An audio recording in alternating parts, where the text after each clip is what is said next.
हाम्रो मेरो हस्बेन्डले मलाई बिमार भइरहेछ जोडीगुटी बनाएको अरे के हो बाबा लसुनहरु लसुन तोरीको तेल खालेर मसाज गरिदिनु हुन्छ अरे लाई कहाँ हो उनालमा गर्दिनुहुन्छ कि खुट्टामा बकरी भिज्दो हन हन ज्वरो आइरहेको छ गाइस मलाई तोरीको तेल यहाँ त भिज्छ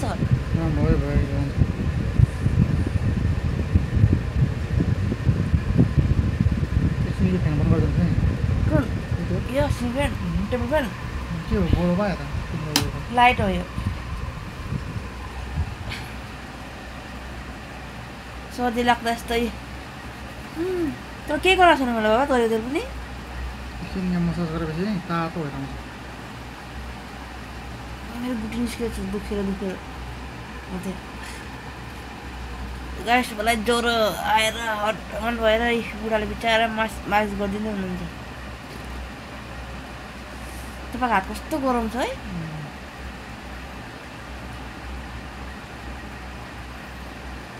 यसो गर्छ खुट्टामा ल गाइस एकछिनमा सुत्छु अब आधा घन्टाको लागि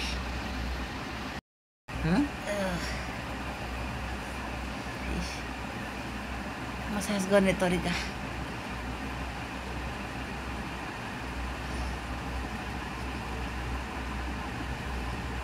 आफू ड्याब छाड्दै गर्दै गर्ने त्यसले भयो भने अनुहार त आम्मामा के भन्नु अनि बाबा तपाईहरु पनि यसरी बुढी बेमान भयो भने भन्नु अनि गाइस यहाँ बुढीलाई सर्दी लागेर यहाँ हैरान भइसक्यो अरे हो सिगान फ्याक्दा त्यही भएर यो हामीलाई सानोमा सिकाएको आमाले हो सर्दी लाग्यो भने लसुन र खाटी तोरीको तेल लगाएर चाहिँ आगोमा तताएर यसरी मिच्नुपर्छ त्यसले हुन्छ कहाँ जान्छ एकैतालमा सर्दी त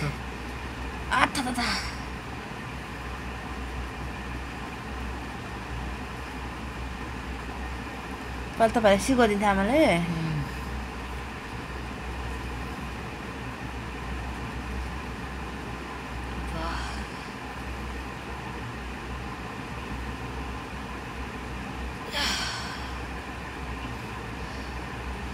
टाउको दुखेर ज्वरो आएर दिमाग खराब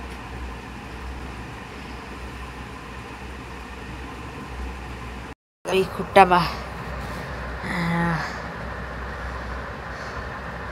मैले भिडियो चाहिँ किन उठाएको भने नि यसरी नै दुःख पर्यो भने बुढाले बुढीको दबाउनु पर्छ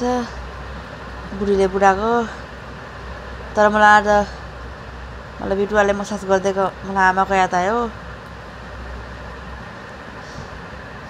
आमा त्यस्तै स्याहार गरेर राख्नुहुन्छ बिचारा मेरो बुढा तर देखाउँदैन मान्छेको अगाडि चाहिँ बुढीलाई माया गर्छु मान्छेको अगाडि देखाएको चाहिँ के माया गरे नि बाबा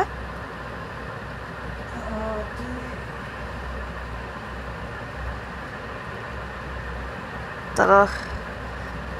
थ्याङ्क यू भन्न चाहन्छु म मेरो सासु आमालाई पनि यस्तो राम्रो छोरा दिनुभयो मलाई